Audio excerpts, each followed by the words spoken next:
According to the most recent statistics, in 2007, Canadians volunteered 2.1 billion hours, the equivalent of more than 1 million full-time jobs. And among those numbers, there's an emerging group who believes it's never too early to give back. They're called family volunteers.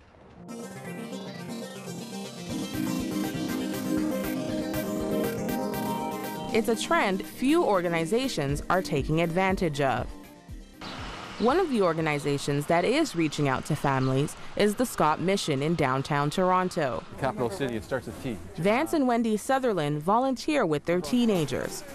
When their homeschool group was given the opportunity to come 2 years ago, they jumped at the chance. And while Sutherland admits her kids weren't keen, by the end of the first day, they were hooked. Our dinner conversation that night was like, wow, they just couldn't believe how awesome it was to be able to serve other people, serving meals for these people, and seeing how appreciative the people that received them were. Their oldest daughter, Naomi, says her time at the mission has taught her a valuable lesson about waste. One time I was cleaning up a table and I started taking napkins and the butter away because the other people hadn't taken it. And there was a man sitting at the table and he's like, oh no, I want all of that. So he ended up taking all the butter that was left over from the table, all the napkins. He took a couple forks and all the pots that were left. And it was just like, they take everything they can because they just don't have anything. Peter Duraisami of the Scott Mission says it's a two-way street because not only are families able to give back, the mission's clients also benefit from being around families. There's something about families coming in and working and ministering together. It's so beautiful. And people who come in here, a lot of them, as I look into why they're here, is they come from broken homes. So the very fact that they see some beautiful families, that makes a huge difference. So families play such a key role in the mission. And for the Sutherlands, it isn't just about teaching their kids the realities of poverty. They're also trying to teach lessons about their faith. For me, it would be not an area of volunteering. It would be more or less having a heart of missions, of wanting to serve others, regardless of whether it's down here or whether it's just helping someone across the street, but just being able to have the heart to serve and let your light shine and be that witness by your example, and then hopefully by your example you have a chance to speak and share why you've had that opportunity. Faith can't be avoided when discussing volunteerism. In Canada, most volunteer hours go to 4 types of organizations, with religious ones on top. And while the average number of volunteer hours at most organizations went down in 2007, at religious organizations, they went up 12%. Shelley Campagnola chairs the Children's Ministry Partnership with the Evangelical Fellowship of Canada. She says that while the word volunteer isn't specifically in the Bible, Christians are called to do it. I think we need to move away from this sense that it's an option.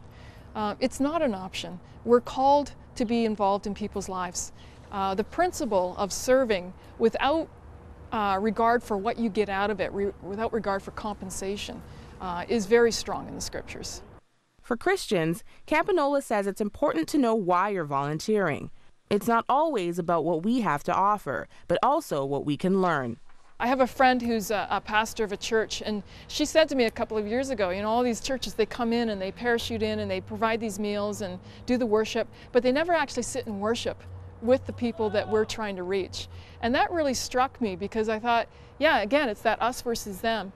On the other side of the coin, you also have this attitude of entitlement that has risen up from those being served. And so the only way to break that is to show them that they too have something to contribute. For families who'd like to teach their kids why it's important, Campagnola says parents should explain why they've chosen to volunteer as a family and how children contributed in the Bible. Think of a story right off the bat out of John where a boy offers his lunch in order to feed a multitude. And it seemed like a drop in the bucket, but that boy didn't think so. His contribution was received by Jesus and multiplied in ways that nobody anticipated. And so if children have before them that kind of vision, that it's not what you think you can offer, it's offer what you have and watch what God does with that, then they have a sense that this is something that they can do. But, Campagnola adds, forcing your kids to go where you want to isn't a good idea either. She recommends coming up with 2 or 3 different options and then letting them choose where they'd like to volunteer. It's the best way to get and keep them engaged, she says. Debriefing, especially after the first time, says Campagnola, is the most important part because kids and teens may have questions and may need help processing what they've been through. That's the piece that parents can use to help direct it more succinctly for next time, be more intentional about that child's involvement, what is going to work for them, what isn't. Whether you do it online, alone, or as a family, educate yourself and do something. For links to Volunteer Canada, tips you didn't see from Shelley Campagnola, and to learn more about virtual and family volunteering, visit 100huntley.com. In Cambridge, Ontario, Bridget Antwi, 100 Huntley Street.